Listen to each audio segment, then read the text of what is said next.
Bien, Sefer Orhot Tzadikim, al parecer, es un libro que fue escrito en el siglo XV. Al comienzo, este libro tenía otro nombre, se llamaba Sefer Amidot, pero con las traducciones y los copistas más bien, el nombre de este libro mutó a, como hoy lo conocemos, que es el Sefer Orhot Tzadikim. ¿Quién es el autor? Es desconocido, no sabemos quién es el autor de este libro. Hay varias hipótesis, pero son tan variadas las posibilidades de las hipótesis que vamos a decir que no tienen una autoría definida.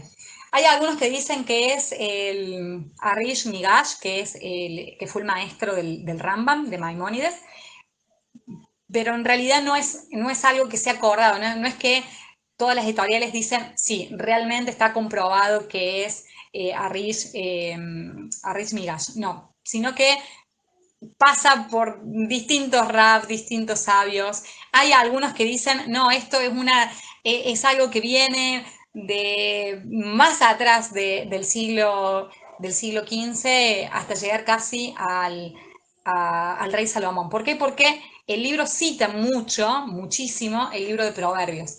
Entonces, bueno, se estima que tal vez es mucho más antiguo que el siglo XV. En fin, lo que sí podemos saber de este libro es que es un libro de Musar. ¿Qué significa esto? Que es un libro de ética judía, por excelencia. Lo que sí podemos saber del libro es que está escrito en un lenguaje muy sencillo, es decir, la persona que sabe mucho de judaísmo lo va a entender, la persona que sabe poco de judaísmo lo va a entender este libro. Tercero, como está escrito en lenguaje sencillo, tiene muchas figuras, tiene muchas metáforas, podemos entender, deducir que la intención del autor es llegar al corazón de Israel. Es decir, no es que le interese llegar a los doctos, a las personas solamente sabias, sino que también quiere llegar al campesino, a la persona que no vamos a decir inculta, pero sí sencilla. Quiere llegar a todo Israel con este libro. Y por último, entender que es un clásico del judaísmo. Y por eso también es que hay muchos ejemplares gratuitos. Obviamente que si lo buscan por internet seguramente lo van a encontrar para comprar. Y es más, yo recomiendo si alguien lo quiere comprar porque ya lo tiene en su biblioteca. No puede faltar en la biblioteca este libro. Y es un clásico tan clásico que en todos los programas de Yeshivot se encuentra este libro. Y no solamente en programas de Yeshivot, a veces en grupos hasta más chiquitos de estudio, es como un obligado entrar, incursionar, digamos, en este libro. Así que, si no lo han leído, es una buena oportunidad para aprenderlo, para estudiarlo, para realmente analizar cada uno de estos capítulos juntos, porque en cualquier comunidad donde vayan se van a encontrar que este es un obligado para estudiar.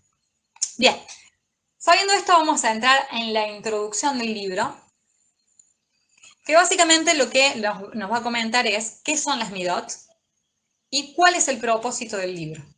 Porque a veces decimos midot, atributos, cualidades, pero no entendemos cuál es la idea judía, o por lo menos del autor, en relación a esto que estamos hablando y cuál es el propósito del libro, es decir, cuál es la intención del autor acá voy a hacerlo entrar a Emilio, cuál es la intención del autor al escribir este libro. Y para eso yo les voy a leer 3 metáforas que comparte el autor en la introducción del libro.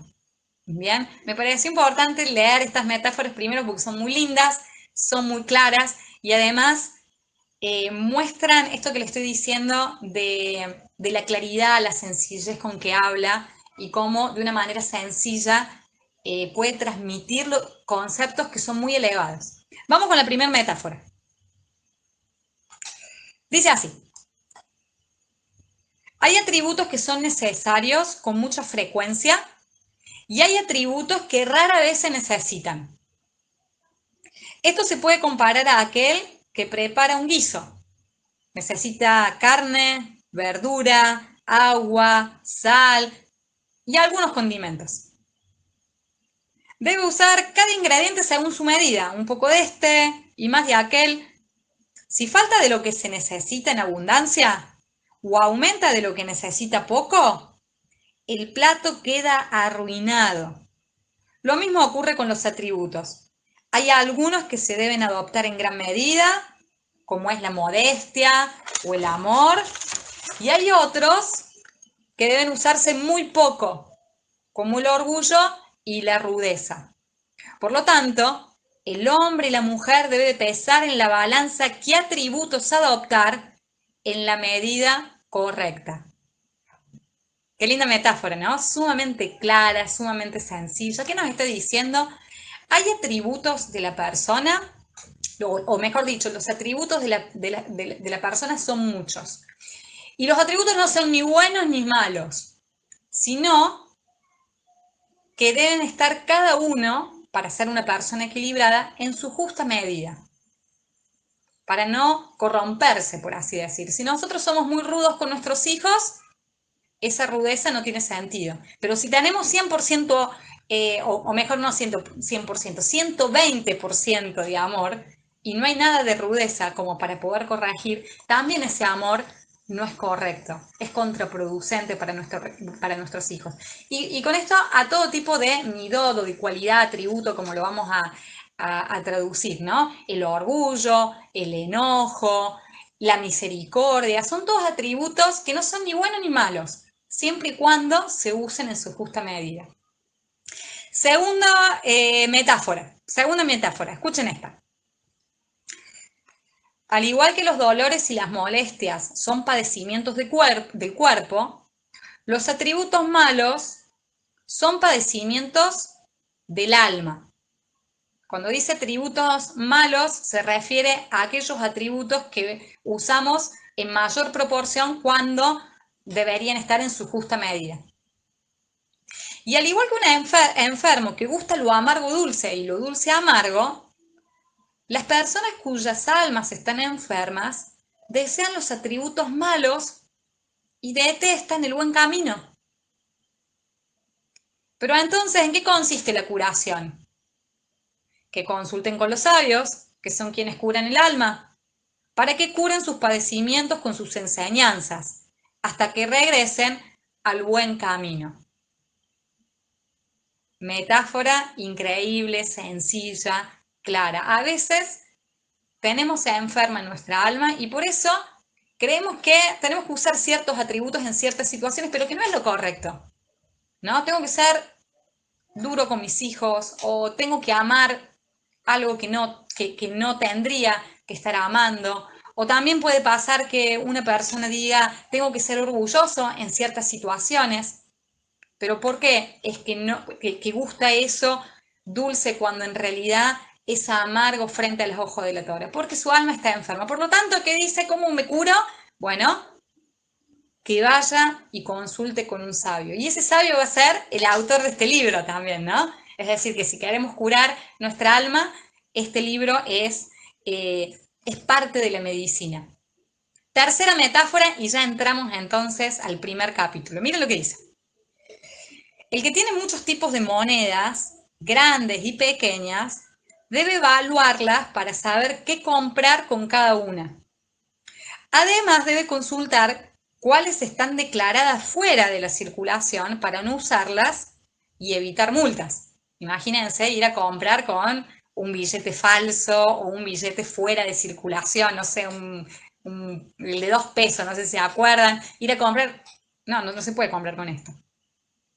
Solo un tonto usaría las monedas sin conocerlas y si las usa, sin lugar a dudas, sufriría una gran pérdida. Aplica esta analogía a tus atributos grandes y pequeños. Pesa cada uno en la balanza de la sabiduría hasta que conozcas el valor de cada uno y sepas qué atributos han sido proscriptos frente al rey para que no haya en tu corazón. Y termina entonces la introducción justamente hablándonos del objetivo que tiene el autor con este libro. Dice así. Esta obra intenta enseñar las raíces de los atributos, sus beneficios y sus peligros, para dar a conocer los caminos rectos y educar a las tribus de Israel. Qué hermoso, ¿no? Teniendo en cuenta esto, ¿no? Que este año, a través de la lectura de este libro, la idea es que podamos ver el peso que tiene cada una de las cualidades para que podamos saber cuáles son los beneficios, cuáles son los peligros de cada una y a partir de ahí conocer el camino recto. Sabiendo esto, entonces vamos a pasar de lleno al capítulo de hoy, que se trata sobre el orgullo. Y ya en el capítulo, antes de empezar, es decir, antes de empezar a describir lo que es el orgullo, el autor va a decir por qué lo puso primero, por qué es el primer tema que aborda el autor. Y va a decir, o nos va a advertir, que lo coloca primero porque es la cualidad que nos puede producir más daño. Y que debe usarse, no nos está diciendo que no tenemos que ser orgullosos, ya vamos a ver que hay un orgullo bueno y un orgullo malo, nos va a decir, el orgullo es necesario, pero debe usarse con discreción solamente en los lugares apropiados. ¿Bien? Ahora, ¿dónde se encuentra en la Torá que no tenemos que ser orgullosos? O ¿dónde se encuentra la advertencia, mejor dicho, en la Torá respecto a cuidado con el orgullo? Y el autor se refiere a esto, va a responder con varios versículos, pero el más importante se encuentra en el libro de Deuteronomio, capítulo 6, versículo 12, donde dice explícitamente, ten sumo cuidado de no olvidar al Eterno tu Dios. Y esto se refiere al orgulloso, ¿no? Es como si nos dijera, ten sumo cuidado de no ser orgulloso. ¿Por qué? Porque se entiende que el orgulloso es quien se olvida del Creador. Incluso el autor va a decir que el rey debe tener cuidado con el orgullo. Es decir, estamos hablando de una persona que está por encima de muchas otras. Es decir, podría sentir orgullo frente al resto digamos, de los campesinos, del resto, digamos, del pueblo. Sin embargo, aún el rey debe trabajar su orgullo para usarlo con discreción y en los lugares adecuados. Bien, el autor va a hablar de que existen dos tipos de orgullo. Está el orgullo por el cuerpo y el orgullo por las buenas acciones y la sabiduría. Y cada uno de ellos tiene dos caras, como una moneda. Es decir, el orgullo por el cuerpo puede ser bueno o malo, y el orgullo por las buenas acciones y sabiduría puede ser bueno o puede ser malo. Y yo creo que el orgullo por las buenas acciones y sabiduría, que es el segundo tipo de orgullo que vamos a ver más adelante, es el más difícil de emplear, ¿no? Porque uno diría, ¿cómo no me voy a sentir orgulloso de hacer cosas buenas o de ser sabio? Pero ya vamos a ver cómo el autor se va a referir a esto. Vamos primero a ver sobre el orgullo malo por el cuerpo. ¿Cómo se manifiesta el orgullo malo por el cuerpo? El autor dice así, una persona que tiene orgullo malo por el cuerpo se manifiesta en su forma enfática de caminar, ¿no? Cuando van con el pecho bien arriba, ¿no? Cuando los ojos miran con desdén a otros. Fíjense que está mencionando todas partes del cuerpo, ¿no? Cuando sus oídos no escuchan al pobre, al necesitado. Cuando su nariz desprecia el olor del desamparado, del indigente, del pobre. Cuando su boca es imprudente y engreída. Cuando el cuerpo viste ostentosamente. Cuando vive comiendo y bebiendo en festines. Todo esto hace una persona orgullosa, o algunas de estas cosas, ¿no? Y por último dice, que me parece que es el más fuerte, cuando su corazón no busca ayuda divina. Qué fuerte eso, ¿no? Y ahí marca un texto. En realidad, para todos estos que estoy diciendo, marcas textos, pero bueno, yo solamente voy a voy a tomar este porque fue el que más me impactó, que está en Mishlei, en Proverbio, capítulo 16:5, dice, abominaciones para Dios, el altivo de corazón. Y el autor va a decir que puede ser que no se manifieste en ninguna de estas, pero si una persona tiene orgullo en el corazón, entonces se considera orgulloso. Y el hecho de que sea un orgulloso de corazón, es decir, que su corazón no busque ayuda divina, hace que, y hay varios textos ahí donde él va a confirmar esto que estoy diciendo, que el pecado del orgullo es similar a la idolatría. ¿Mm? Bien, ¿a qué conduce? ¿A qué conduce el orgullo? Una persona orgullosa. Bien, bueno, ¿cuál es su peligro? Vamos a ver a qué conduce. Dice, el orgullo conduce a disputas, envidia y odio por la búsqueda de grandeza. Y ahí nos marca la historia de Korah, ¿no? Que él, en busca de su grandeza, es decir, de querer ocupar un puesto como es el del Cohen Gadol, trajo disputa, envidia y odio. Segundo, se concentra en sí mismo y no percibe las mitzvot. ¿Por qué? Porque desea satisfacer sus propios deseos y esa búsqueda de su propia satisfacción hace que no pueda percibir la importancia de las mitzvot para su vida. Es decir, prefiere su camino antes que el camino de la Torah.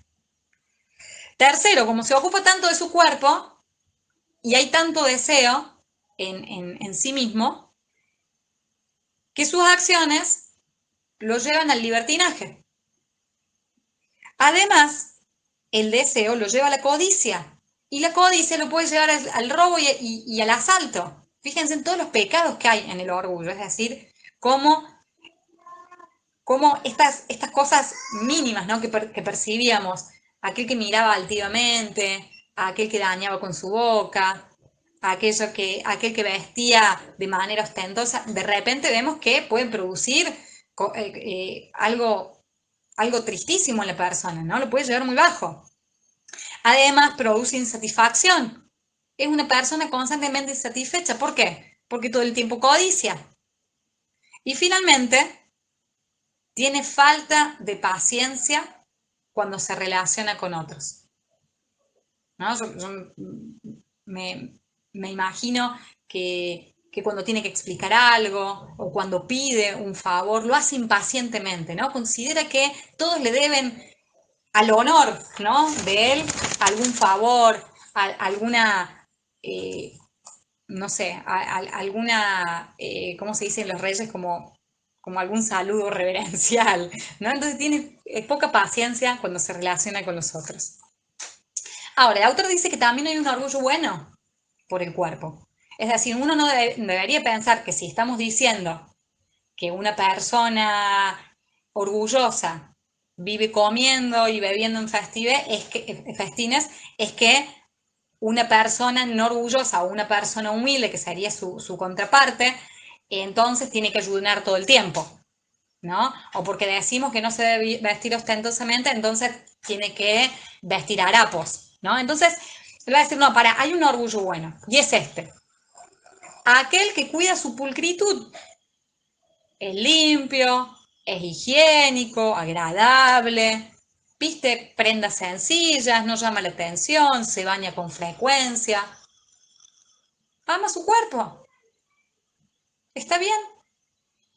Segundo, el que come de acuerdo a sus medios económicos. ¿A qué se refiere esto? Es una persona que si tiene para un asadito se da el gusto. Sí, ¿por qué no? Y es una persona que además no se va al otro extremo de decir ayuno todos los días, ¿no? Porque está ese también orgullo de yo puedo ayunar y yo soy más espiritual y más elevado. No, no, come de acuerdo a sus medios económicos. Tiene utensilios limpios, una mesa bien preparada, no ayuna demasiado para no llamar la atención. Ese es el orgullo bueno. Bien, el que se cuida, el que cuida su cuerpo. Eso es lo correcto. Bien, hemos visto el orgullo por el cuerpo bueno, el orgullo por el cuerpo malo. Y ahora vamos a ir al segundo tipo de orgullo que se refiere el autor, que también tiene su cara buena y su cara mala, que es el orgullo por las buenas acciones y la sabiduría. Vamos a ver cómo se expresa este tipo de orgullo. Una persona orgullosa por sus buenas acciones y sabiduría, una persona orgullosa en la cara mala, ¿no? Desprecia la manera de hablar de otros viéndolo como pequeño o inculto, ¿no? Escucha una opinión, pero ¿qué sabrá este? ¿No? Escucha a un niño, es muy pequeño. Escucha a una persona adulta, ¿qué sabrá si no vivía, no puede entender, ¿no? Las tecnologías o lo que vivimos hoy los más jóvenes, ¿no? Desprecia constantemente la manera de hablar de los otros. A mí me encantó, por ejemplo, ayer en el Minja, en el estudio, cómo los niños participaban y me encantó ver cómo todos aprendíamos de las preguntas que tenían los niños. Eso es muy lindo. Bueno, el orgulloso no, desprecia la manera, le molesta escuchar a otros. Es pérdida de tiempo para él. Segundo, se da crédito y por eso se convierte en un conformista. Piensa que ya sabe mucho, que no, ¿para qué aprender más? ¿Para qué leer más? ¿Para qué voy a ir a tal lugar si yo sé más que esto? Tercero, que este es el que me parece que es el más fuerte. Su propia visión de sí se interpone con el arrepentimiento. No puede ver sus errores. Para él todo lo que hace está bien. No puede ver sus errores. De hecho, el libro dice que es una de las 24 transgresiones que se interpone con el arrepentimiento. No te permite ver el error. Una persona va y le dice, mira, me parece que cometiste esto. Pero claro, desprecia la manera en que habla a otros. Entonces se justifica o dice qué sabrá él de mis intenciones. Cuarto, se alegra del fracaso y escaso conocimiento de su compañero. Claro, cuando otros están abajo, entonces él se puede sentir superior. Entonces se alegra de eso. Y quinto, hace alarde de las cosas que hace y de las cosas que no hace. Es decir, si ha cumplido una mitzvah, si hace algo bueno, entonces intenta por todos lados publicarlo, pero también publica aquello que no hace, aquello que no transgrede, ¿no? Porque en mi casa solamente kashrut y del más kashrut, porque si no, no como, porque... Y en Shabbat, yo, entonces siempre se muestra eh, superior. De hecho, el libro también habla del ejemplo de cuando la gente piensa que vos sabés dos tratados cuando solamente sabes uno, ¿no? Y él se queda callado, ¿no? Si la gente piensa que yo sé tanto, bueno, me quedo callado. Pero dice, no, una manera de enfrentar el orgullo es decir, no, yo no sé eso también, ¿no? Bueno, ¿cómo vencerlo? ¿Cómo vencerlo? Porque, como les decía recién, para mí este tipo de orgullo, el orgullo malo por las buenas acciones y sabiduría, de repente nos genera alguna incomodidad, porque estamos haciendo cosas buenas. ¿Cómo no voy a tener orgullo por las buenas acciones? ¿Cómo no me voy a sentir bien al verme que he aprendido algo, que tengo sabiduría? Dice así, ¿cómo vencerlo? Uno, hay que cerciorarse que toda acción que se haga sea en honor al cielo y no en busca del propio honor. Importante, todo lo que yo haga tiene que ser en honor al cielo y no en busca de mi propio honor. Segundo, si tengo que dar una reprimenda, la doy en humildad. Ya hemos hablado mucho, ¿no? De cómo dar una reprimenda, de cómo corregir al equivocado. Pero además dice, y es bueno para vencer el orgullo ni siquiera dar reprimendas. Decir, bueno, esto lo dejo pasar. No tenemos que estar constantemente a decir, mira, este es un error, esto es el otro error. Ser humildes. Ser humildes. Bueno, dejo pasar esto, ¿no? No tengo que constantemente una manera de vencer el orgullo. Tercero, ocultar las buenas acciones. Y cuando yo les lea, se van a dar cuenta que también hay otros textos que van a abordar esta idea de la humildad, de cómo vencer el orgullo. Dice, antes de hacer una buena acción, debes preguntarte, ¿haría lo mismo si nadie me viera? Si la respuesta es sí, entonces la acción es perfecta. ¿Qué nos está queriendo decir? A veces hacemos buenas acciones, pero si tienen la intención o una intención que no es correcta, que es que los otros me miren y por lo tanto buscar mi propio honor, que la gente diga bravo, muy bien lo que has hecho, pero qué sádico, ¿no? Bueno, si estoy buscando eso, entonces esa acción no es perfecta. No deja de ser una buena acción lo que hiciste, pero no es una acción perfecta. Rezar breve y estudiar en secreto. Qué importante esto. ¿Qué está mal? ¿Está mal rezar? No, pero trabaja tu humildad. Reza breve. No hace falta que tampoco le digas a la gente cuánto estudias, cuántas horas estudias de Torah por día o algún otro tratado. Estudia en secreto. No usar tefilín, mezuzá, ni tzitzi, ni nada que dé indicio del temor al cielo. ¡Ay, qué no nos cuesta! A mí me costó entender esto. ¿Cómo puede ser? Pero si usar tefilín no es un precepto de la Torah, usar tzitzit, poner la mezuzá en tu casa, pero el autor nos dice, a ver, si tu intención al hacer eso es que la gente diga, uy, pero qué grande que es esta persona, mira cómo cuida las mitzvot, da indicios de tu temor al cielo, pero en realidad ese temor al cielo no es perfecto, porque vos lo estás haciendo para que la gente te mire, para un honor personal, entonces deja de usarlo. ¿Por qué? Porque el orgullo es una transgresión más grave que no usar tzitzit. Piensen esto, es comparado, dice el autor, a la idolatría. Por lo tanto, si para vencer tu orgullo tenés que dejar de usar tefilín, tzitzit, mezuzá, es preferible dejar de usar tzitzit, tefilín y mezuzá antes que el orgullo, antes que tener orgullo. Otro de los puntos, estudiar casos donde el hombre soberbio fue destruido. Importante, estudiar casos donde el hombre soberbio fue destruido. Servir en calma, sin atraer la atención de los demás. Bien, si voy a hacer algo, en silencio. No hace falta que esté publicando en las redes sociales, en WhatsApp, tranquilo.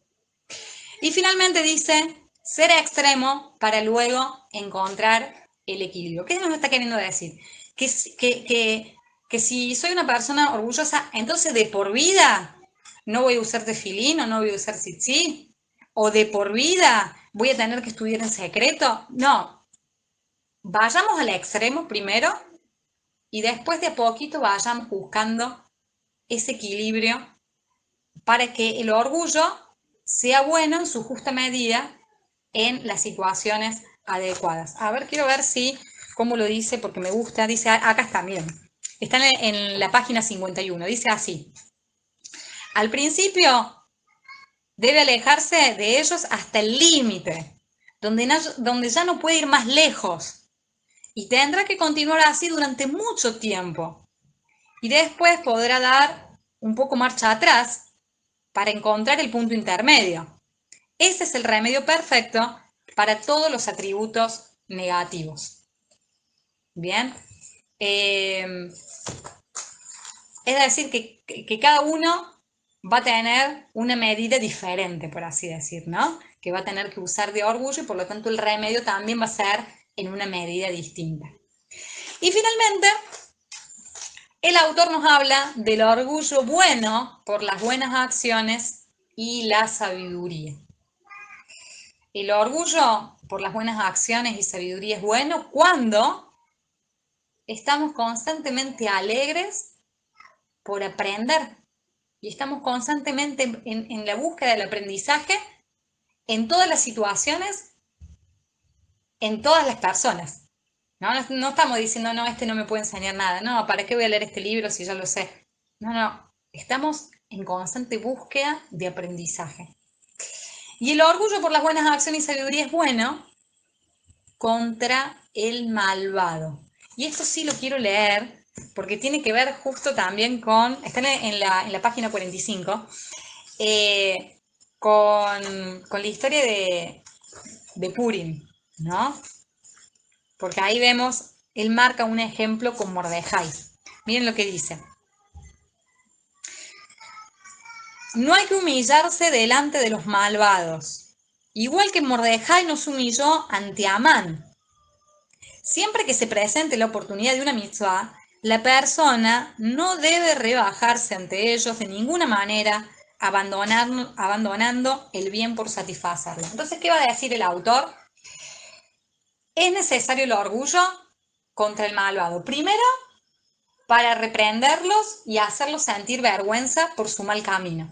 Es decir, necesitamos sentir orgullo, la firmeza, la identidad de la Torah presente para poder señalarle al equivocado cuál es su error. Obviamente de manera humilde, como recién hablábamos, ¿no? Pero cuando vemos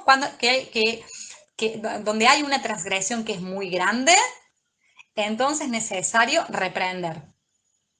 Y segundo, no humillarse frente al cumplimiento de los preceptos. Si vemos un malvado, un rayaín, una persona que odia la Torah y de repente yo tengo que cumplir una mitzvah, por ejemplo, la braja por los alimentos, tengo que decir los alimentos antes de comer, y de repente me inhibe, ¿no? Bueno, el autor dice, ahí es donde yo tengo que sacar mi orgullo bueno. Y entonces esa persona no debería con su presencia hacerme sentir humillado, sino ahí es donde yo tengo que hacer florecer mi orgullo, mi identidad judía y continuar con el cumplimiento de los preceptos. Bien, esto es lo que nos dice el autor en el capítulo 1. Creo que hemos hecho un repaso, ¿no?, de lo que es el libro, de lo que es la introducción, de lo que es el primer capítulo. La idea es que ustedes ahora puedan expresarse. Si tenían alguna pregunta también puede ser, pero sobre todo, si han leído el libro, aquella frase que les impactó, que les gustó, que los dejó pensando.